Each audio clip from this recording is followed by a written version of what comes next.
usually get asked to start with is, how many times a week do I need to train to get this result?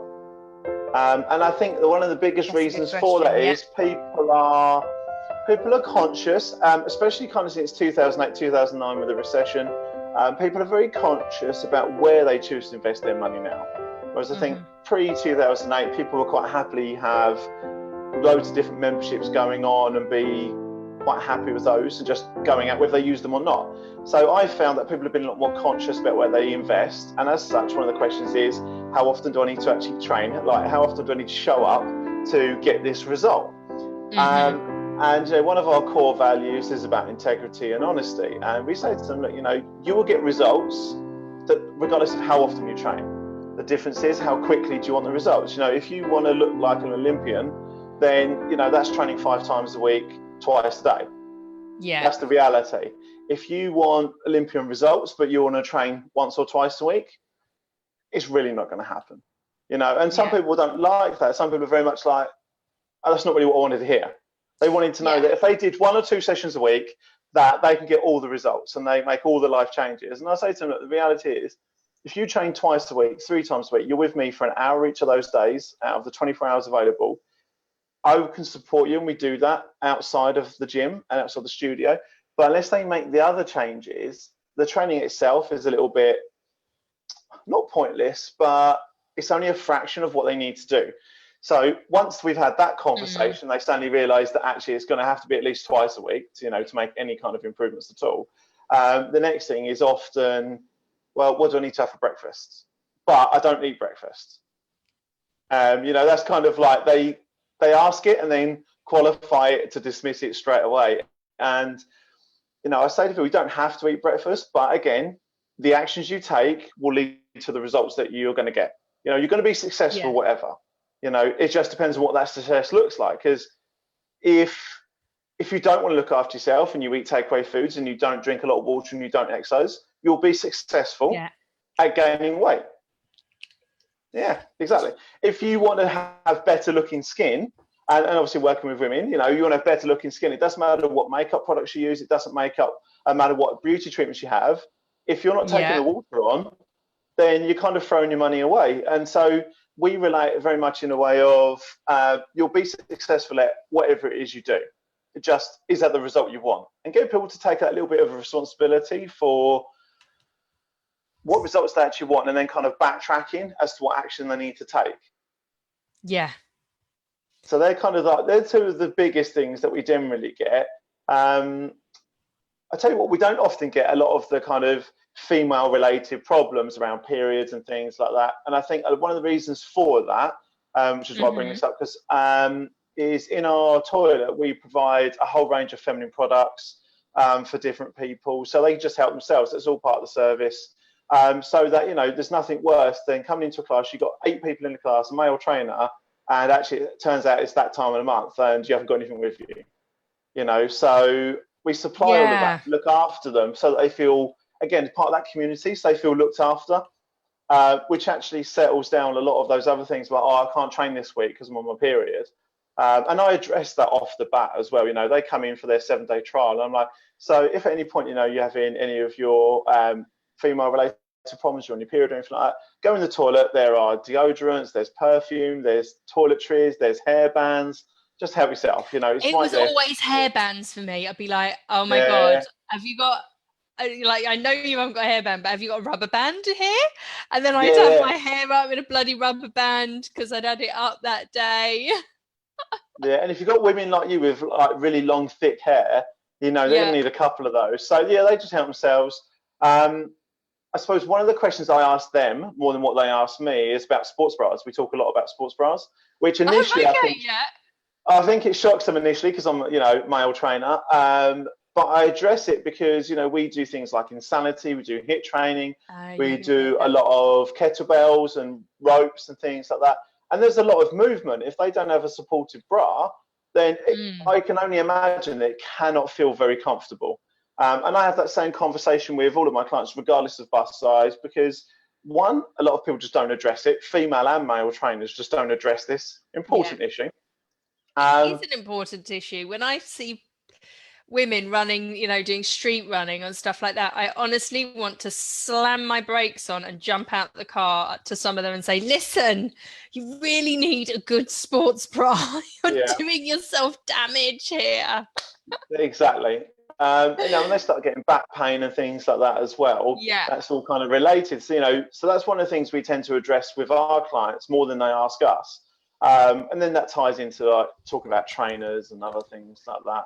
But I found that a lot of women, because the sports bras are expensive, bras in general are expensive, so they kind of make do until it's either really the bra's too big because they've lost weight, or they're literally bulging out of it because it's not the right size anymore.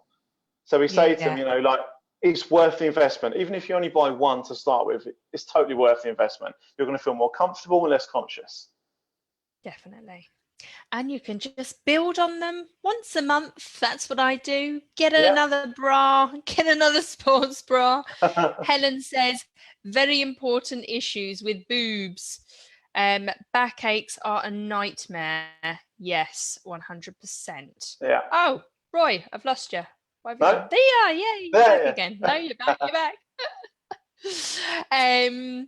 So we have covered how you got started. We have covered boobs. We have covered sports bras and the main questions people ask you.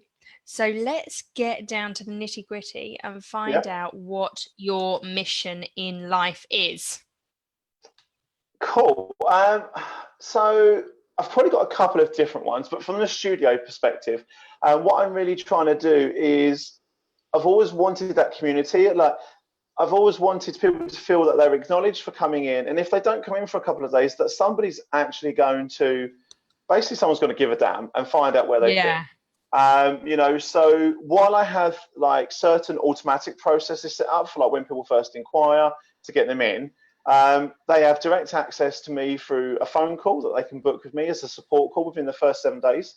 Nice. And if I don't see them or hear from them, I will either message them on Facebook or text them, or if I see them in the street, I'll be like, hey, what's going on? You know, because I want them to feel valued, because they're investing their time and effort and money with me. And if they're not coming in, they're not going to get the results they want. And then they get disheartened. And so many gyms just do that. You know, you're just a direct debit. And as such, there's nothing worse than you've not been for 6 months to the gym and no one cares, no one even notices. So for me, the mission is all about that community, because it's so important. Like, for example, last year in the summer, we had our members barbecue and they come to my house and we have a big barbecue. And then at Christmas, we did the same thing, you know, they came in and we had a bit of a little party, a few games and stuff, and it was fun. But it really creates that community. And I know people have said to me, like, but you're inviting like people you work with or work for, you know, your clients, you're inviting them into your house.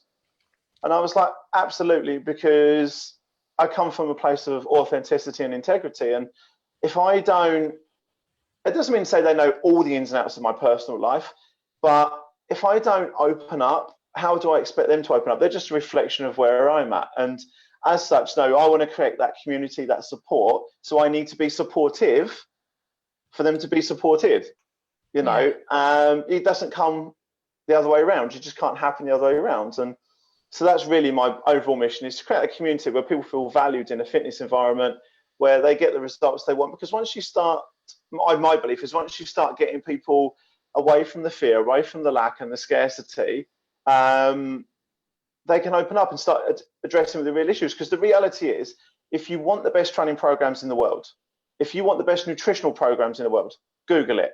Like, there are experts out there that work with top level athletes that just put their stuff on their blogs and they're for free. Like, that's just there. So information is not the problem. No, 100%. You know, the information is at the tips of our fingers. Every single second of the day. We can just go on our laptop, we can go on our mobile phone, and we've got everything. But it's the support, isn't it? And it's the accountability that is missing. Yeah, absolutely. And that's one of the things we've really put in place with all of that. And with the accountability, it's not about saying, well, you said you was going to come in and you didn't.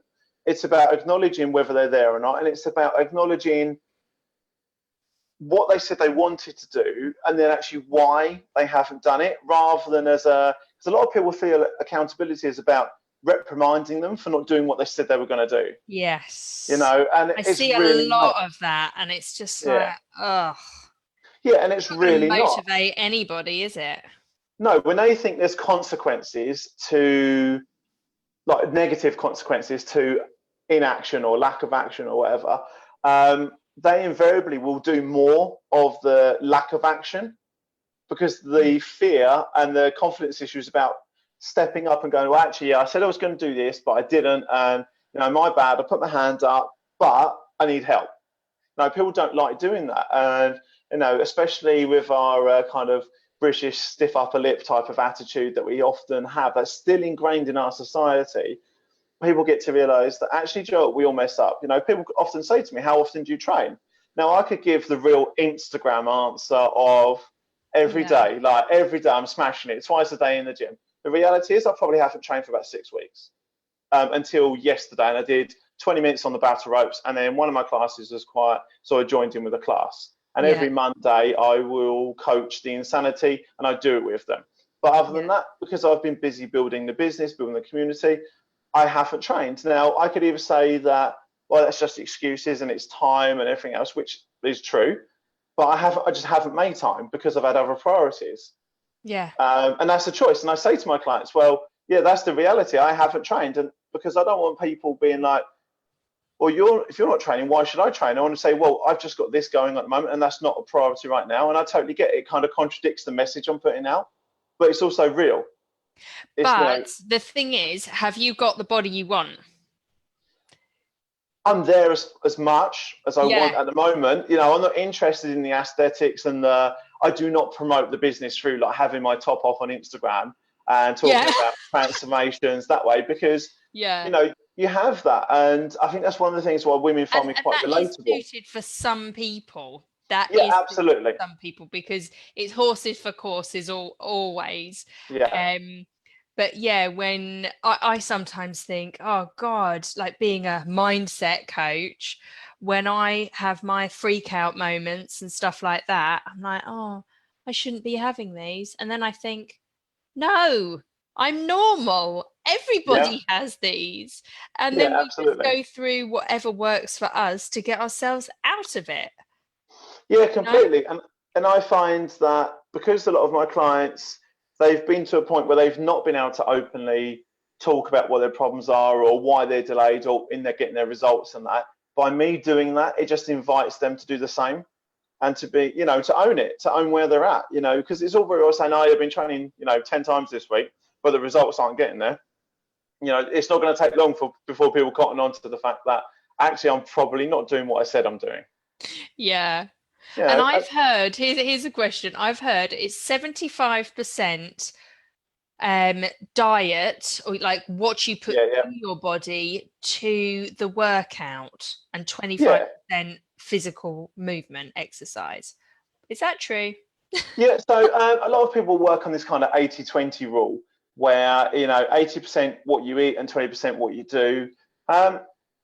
In my experience, it's got some truth to it, but a lot of the time I kind of try and go a little bit of a level deeper, because yes, nutritionally, if you're eating a really bad diet, you're just not going to get the time in the day to out exercise it.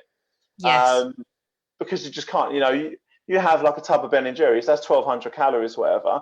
You've got to do a lot of work. I never understood like how people could do that, but I mean, I see it on the American movies, eating like tubs, just getting a tub of ice cream out of the bloody freezer and like eating it. Like, do people really do that? Yeah, no, totally. And there's been stages in my life where I know I've done that because I've had other things going on, and it's just a form of, we try and do it as a form of self-love to make ourselves feel better, but it's really a false economy, because then afterwards you feel even more crap than you did beforehand. And I know in stages of my life where I've had things like depression and stuff like that as well, which I openly talk about in the studio, because I'm just a normal person that has normal issues, got their own stuff going on. But it's what I do about that, the choices I make from that, the growth I come out of that, which helps me to help people even more. So that's one of the reasons why I'm very open and honest about it, because it's not ideal, doing that. But the reality is that's where I'm currently at. That's what I need to work on. We've all got things to work on. Like I say, we're all normal. Yeah, we are. For me, I would probably be, well, I always want to put it in a bowl. If I'm going to have like anything naughty, I wouldn't be eating it out the packet. I want to make it look all pretty and add other things in. Okay, so we've talked about your journey, your mission in life. What would you say throughout your journey in life? What's the one thing that you've learnt that you wish everybody knew? Do you know what? I think it's one of the biggest problems I've had over my career in fitness over the last 20 years is, and it's all kind of the same issue, whatever the external factor is, like whether it's money, whether it's fitness, whether it's career, whether it's relationships, and I've kind of done all of these things. It all really only comes down to one thing, and that is the realization about whether I'm enough or not.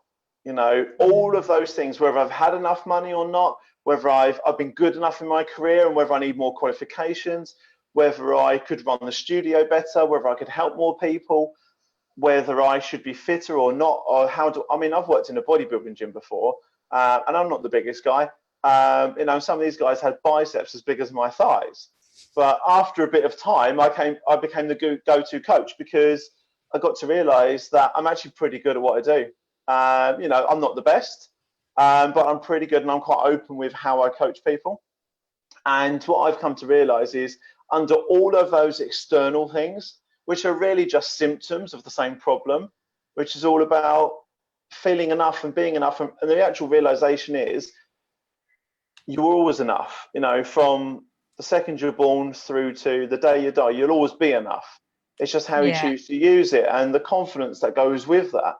And I find a lot of people want somebody like a coach or someone like that to tell them that they're enough.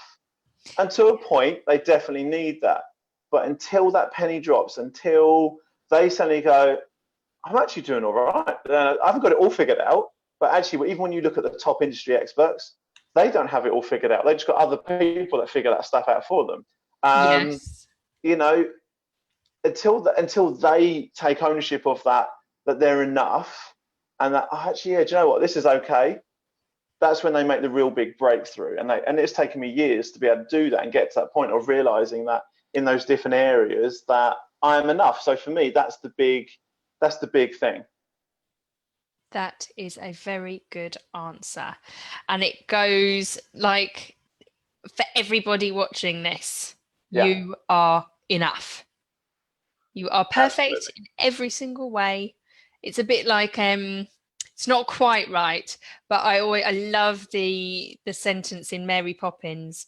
Mary Poppins, practically perfect in every single way. And we are. Yeah. We are 100% perfect in every single way. We may not feel it, but we get to reset anytime we want. Yeah. Anytime we want, we get to reset. You could choose a day, you could choose, but we often when things go wrong, people say, oh, everything was absolutely fine, and then all of a sudden, boom, my life crashed to pieces.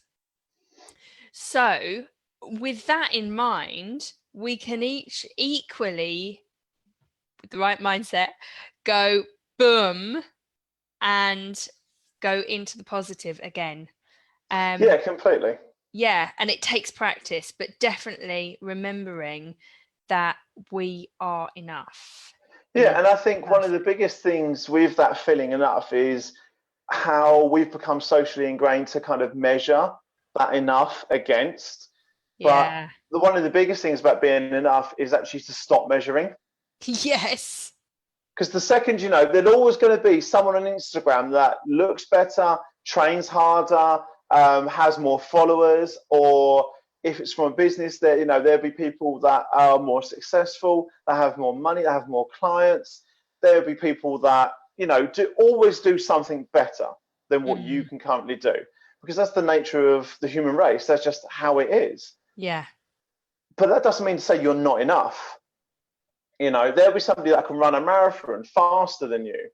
But it doesn't mean that you can't do it and that you're not enough to do it. It just means they're running their own race at a different pace on a different track. Yeah. Be you, run your own race, isn't it? Yeah, absolutely. And stop comparing, because the second you have something to measure against, there's always that possibility that, and some things you may feel, I'm doing better than them, so I'm enough. But actually, there'll always be things where, I'm not doing as good as them, so I'm not good enough, or this needs to be better. And it's all because of the measuring that happens, not so much the actual thing itself. Yeah. It's just that need to compare and measure. And the second you can stop doing that, or at least step back and take a more open perspective of it, the second you go, I'm doing all right. Yeah. And that's, the thing I keep kind of telling my clients, speaking about in this group, is just that. It's the comparisons we do. And a lot of the time, probably all of the time, we are our own worst enemy. Yeah. We are the person that puts us down the most. We are the person that compares ourselves and points at other people and says, they're better than me. We are the person that judges ourselves and then others as well. And to get out of that habit, there are hundreds of ways. And like you say, one is through a wonderful gym like yourself, going there, having the emotional support as well as the support to physically change your body. Yeah. And getting the mindset in, doing something like life coaching or group coaching. I do both one-to-one and group. Yep. And I love both, but the reason I like the groups is because people get to see that they're not the only one. Yeah, I think that's one of the things. People often feel like it's just them. Yeah, that feel like that put themselves down in their heads, and it's like, no, we're all doing it. We gotta stop. It's silly. Yeah, absolutely. Okay, we are on the home run. So, how do you cherish yourself, Roy? As you know, my company is Cherish, Transform, Upgrade. So, we'll start with cherishing. How do you cherish yourself? Yeah, so for me, I'm a big believer that everything I do is just a combination of different kind of daily habits, really. So every day I'm always working on the habit of drinking more water. I've got my big old water bottle, about halfway at the moment. There's 2.2 litres in that one, about halfway at the moment, which puts me a little bit behind, but for the day, because I've been going for quite a while today. So water is one of the biggest things. I always notice if I don't drink water that I feel more tired. But other than that, it's allowing myself to do things that I do and take a little bit of time out. Now, I love journaling. I love listening to audiobooks. And I love being outside as well. Where I live now, I've got a great garden that's just out in the middle of nowhere. Yeah, I love your place. Yeah. Not that I've been, but the photos. Yeah, absolutely. But just sometimes sitting out with a cup of tea and just kind of not doing anything, is one of the biggest ways that I can kind of cherish myself and look after myself, because I get a lot from that, especially if I'm feeling stressed and things like that. And another big habit of mine is breathing. So if I'm finding that I'm getting wound up or stressed about something, I consciously make an effort to kind of do 5 or 6 really big deep breaths in, and I just give myself a second, just to calm down and look at things. And do you know what? Out of all of my life where I've worried about stuff and everything else, and most of that stuff has never really happened. And actually, some of the biggest kind of what would be perceived as negative things have happened in my life were totally unexpected out of the blue, and they weren't even on the radar to worry about. It just happened, and I dealt with it, and it was actually better.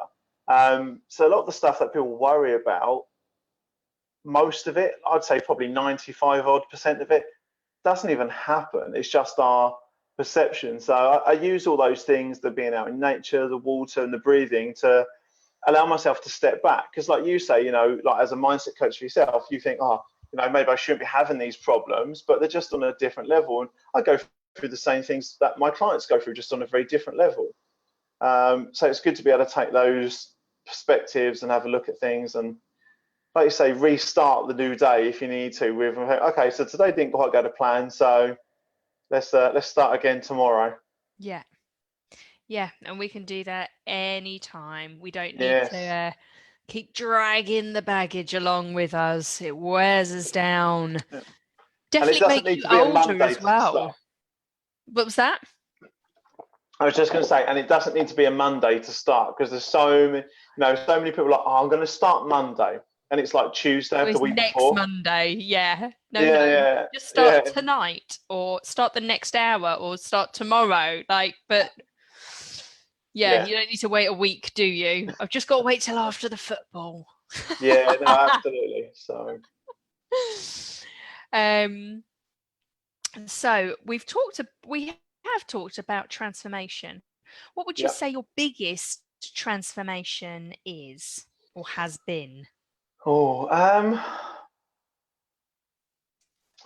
think one of the biggest ones was, which ties into again that feeling of self-worth and everything else, was really learning to love myself before anything else. And I think with my kids, this was on a program I was on last October, and with another coach. And one of the biggest breakthroughs with that was realizing that my kids don't need anything from me.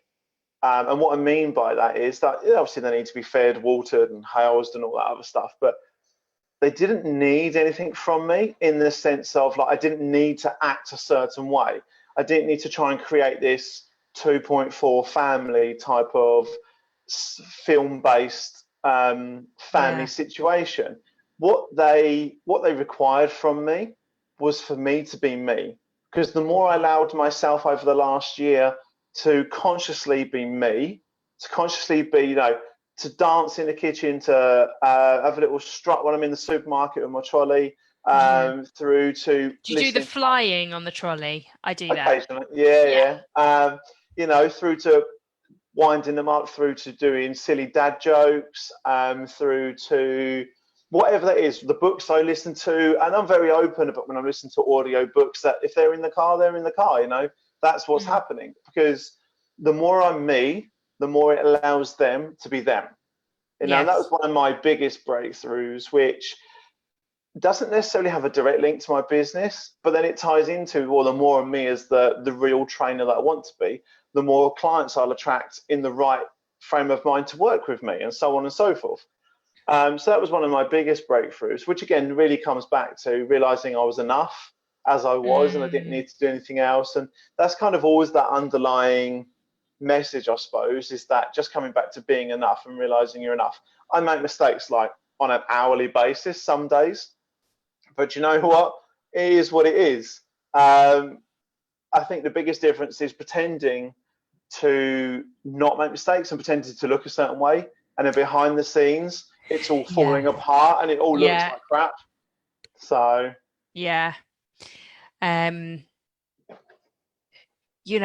is that kind of hashtag oversharing going around at the moment. But I think to be open and honest and wear your heart on your sleeve is a million times better than being closed and guarded and hiding.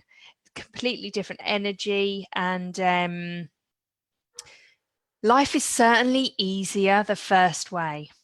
Yeah, I think so, but it's the scariest as well, because society doesn't want us to be that way, because it kind of needs us to, if conform. Yeah, I mean, if, for example, let's talk about something current. If people didn't talk about Love Island, Twitter about Love Island, and Instagram about Love Island, they would not be selling water bottles at £17 a pop with your name written on the side. Are they really? I do Yeah, not watch Love Island. no, I don't, And but I don't obviously a lot think of my you do either, but clients. I bet your client, yeah, some of your clients do.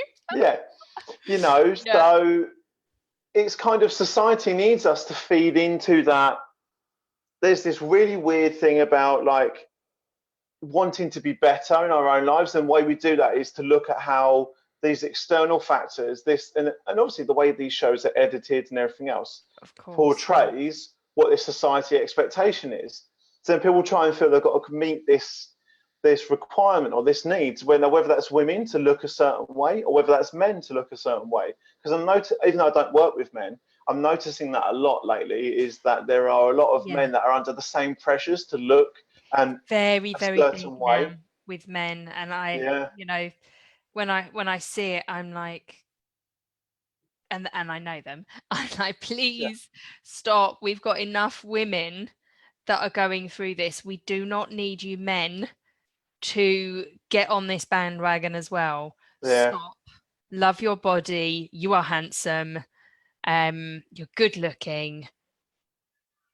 Trust me. Stop worrying. Yeah, absolutely. Which again, for me, because I've got two boys, that ties back into the more I'm myself, the more I allow myself to be comfortable in my own skin and everything else. Which sometimes is a struggle for me because, believe it or not, I'm actually a natural introvert.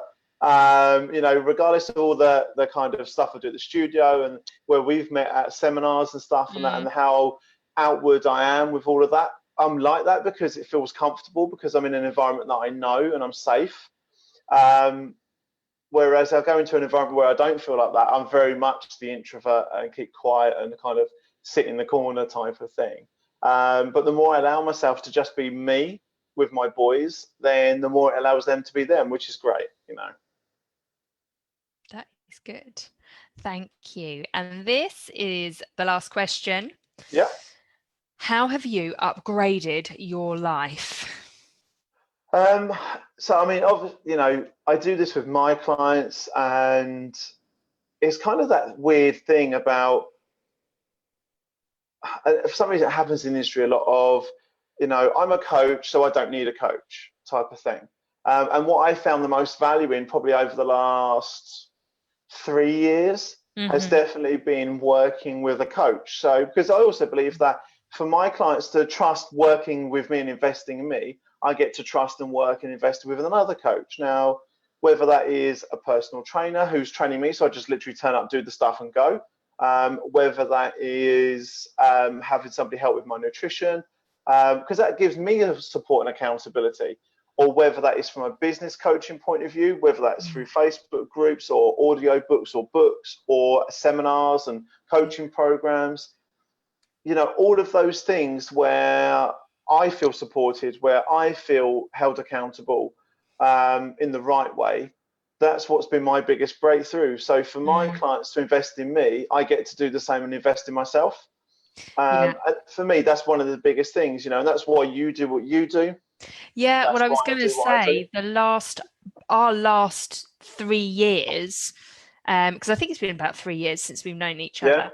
Yeah, our last 3 years on our sort of coaching and life growing aspect have been so similar, haven't they? Yeah, totally. We've worked with similar coaches, even though when we had like a business or kind of coach, we also had an emotional coach to help us. We also sought out other coaches and personal trainers to help us with our physicality. So 100% agree with you. And I think over my life, maybe from sort of 20 onwards, so for the past 20 years, I've never found it hard to like ask for that kind of help and pay for that kind of help, because I know it's going to grow me and it's going to help me to change my life far easier than if I try and do it just on my own. Yeah, completely. And it's all of this is totally doable on your own to a point. And I acknowledge that. And the reason being is, while it sounds counterintuitive, is that I think if you approach it, for me with my clients, if I approach it from a point of view of, you can't do this without me, then I don't want them to be dependent on me. I need them to take responsibility for themselves. So I say to them, you can totally do this on your own.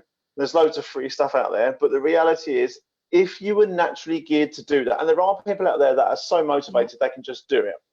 But if you were naturally geared to do that, why haven't you done it already? And then comes the time and money. And it's like, but if you were motivated to do it, you would just do it. And time and money, for the majority, there are always exceptions, but for the majority, they're just justifications for not taking action, for not getting in the right frame of mind to do it. And they are big, big blocks, time and money. In a book I was reading recently, he says in there that one of the most squandered resources, but one of the most precious resources, is time. So for all those people that are in this group and my clients that are watching Love Island but don't have time to exercise, or they're watching Big Brother but don't have time to prep a meal, or whatever it is, it's just where you're choosing to spend that time. And having a coach, having assistance and support in some form, whether that's a Facebook group, whether that's a face-to-face mentor or Skype calls or anything like that, what that does is it allows you to do the stuff quicker, and also skip around the potholes in the journey as much as you can. There'll still be some bumps in the road, but if they can guide you through, like with my clients, to say about like the stuff that I know doesn't work, I can just guide them through that quicker, rather than them trying every single thing and taking 20 years to do it. So it's about shortcuts, really. And that doesn't mean it's a quick fix, but it does mean it gets rid of all the stuff that is trial and error. Because between us as coaches, we've trial and errored a lot of different stuff. So then we can cherry pick the stuff that we know definitely works for that type of client.